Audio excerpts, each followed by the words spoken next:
நான் உனக்கு போதித்து நடக்கும் பாதையை நாள்தோறும் காட்டுவேன், பயப்படாதே.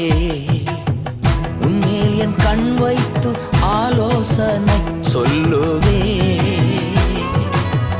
உன்மேல் என் கண் வைத்து ஆலோசனை சொல்லுவேன்.